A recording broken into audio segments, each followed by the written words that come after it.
हरियाणा का कप्तान कौन होगा, सस्पेंस अब खत्म हो गया है। सस्पेंस इसलिए खत्म हो गया है क्योंकि केंद्रीय गृह मंत्री अमित शाह की मौजूदगी में एक बैठक हुई थी और इस बैठक में एक नाम पर सहमति बनी है। वो नाम है नायब सिंह सैनी का। जी हां, नायब सिंह सैनी के नाम पर मोहर लग गई है और ऐलान हो गया है कि नायब सिंह सैनी दूसरी बार हरियाणा की कमान संभालेंगे, हरियाणा के कप्तान होंगे। आज बीजेपी की बैठक हुई जिसमें नायब सिंह सैनी के नाम पर मोहर लग गई और अब दूसरी बार हरियाणा की कमान नायब सिंह सैनी के हाथों में होगी। अब कल पंचकुला में नायब सिंह सैनी का शपथ ग्रहण समारोह होगा जिसमें प्रधानमंत्री नरेंद्र मोदी शामिल होंगे और अब इस फैसले के बाद बीजेपी के विधायकों का क्या कुछ कहना है वो आपको सुनाते हैं हम। ये अब पार्टी ने आज तक जो दायित्व दिया है मैंने संभाला, बहुत भव्य होगा, हिस्टोरिक है। तीसरी बार, पहली बार प्रदेश में कोई सरकार रिपीट होने जा रही है। एक बहुत ही ईमानदार, कर्मठ, मिलनसार और जो हैं ऐसे व्यक्ति हैं जो सबको लेकर साथ चलने वाले हैं। उनको जो दूसरी बार, आज तीसरी बार जब भाजपा की सरकार बन रही है और उनको दूसरी बार जो मौका दिया है, ये हरियाणा के लिए एक बहुत बड़ा सौभाग्य है, मैं तो ये कहूंगी। बीजेपी को कुछ निर्दलियों ने भी समर्थन दिया है।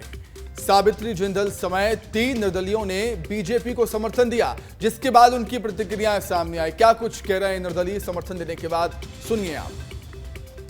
निर्दलीय प्रत्याशी चुनकर आई हूं और मैं बिना किसी शर्त के सरकार को, हरियाणा सरकार को समर्थन दे रही हूं क्योंकि हिसार का और हरियाणा का बहुत अच्छा से विकास करवाना है। तो मुझे मालूम है कि जो नायब सिंह जी मुख्यमंत्री भी बने हैं, मैं उनको सबसे पहले तो बहुत बहुत बधाई देती हूँ और शुभकामनाएं देती हूँ विधानसभा की विकास के लिए भी और भाजपा पार्टी की नीतियों को पसंद करते हुए और अपने हल्के के विकास के लिए जो भाजपा पार्टी की नीतियां हों आम जन आदमी तक पहुंचती हैं, इससे प्रभावित होते हुए और अपने विकास के लिए मैं राजेश जून निर्दलीय विधायक हल्का बहादुरगढ़ से अपना समर्थन भाजपा सरकार को दे रहा हूं। तो नायब ही अब नायक होंगे हरियाणा के। अब तक का उनका सफर कैसा रहा वो आपको अब हम समझा देते हैं। हरियाणा की कमान, नायब बने कप्तान, दूसरी बार सीएम बने हैं नायब सिंह सैनी। 2009 में विधानसभा चुनाव वो हार गए थे। 2014 की बात की जाए, पहली बार विधायक बने, बीजेपी के सिंबल पर उन्होंने चुनाव लड़ा था। 2019 में कुरुक्षेत्र से सांसद भी बने।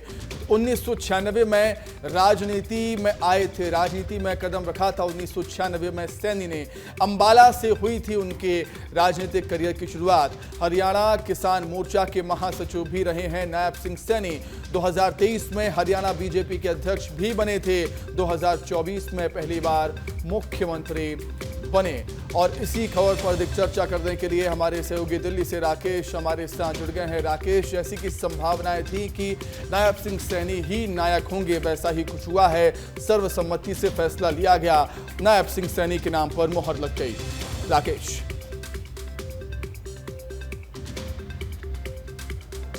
नायब सिंह सैनी ही नायाब साबित हुए हैं, इसलिए बीजेपी ने दोबारा उन पर भरोसा जताया है और राज्य में एक बार फिर से उन्हीं की सरकार बनेगी। नायब सिंह सैनी शपथ लेंगे सीएम पद की। इसमें 3-4 ऐसे कारण हैं जो नायब सिंह सैनी को और भी जितने भी नेता हैं उनसे अलग बनाते हैं। सुमित, नायब सिंह सैनी को जब हरियाणा के सीएम के रूप में चुना गया था पहली बार 2024 में लोकसभा चुनाव से ठीक पहले, तो ये कहा जा रहा था कि 10 साल के एंटी इनकम्बेंसी फैक्टर को दूर करने के लिए ये फैसला लिया गया है।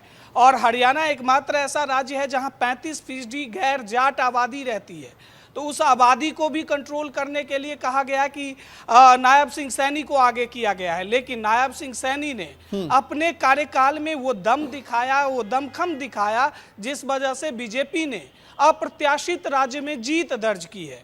नायब सिंह सैनी ने अपने द्वार जो है किसानों के लिए खोल दिया, लोगों के लिए खोल दिया। वो कहते थे कि हम लगातार लोगों के बीच जाएंगे और उसके बाद उसका जो फायदा है वो बीजेपी को इस नतीजे बिल्कुल जातिगत समीकरण को साधने की कोशिश भी भारतीय जनता पार्टी करती हुई नजर आई। इस फैसले से बहुत शुक्रिया राकेश, जुड़ने के लिए, तमाम जानकारी बातचीत के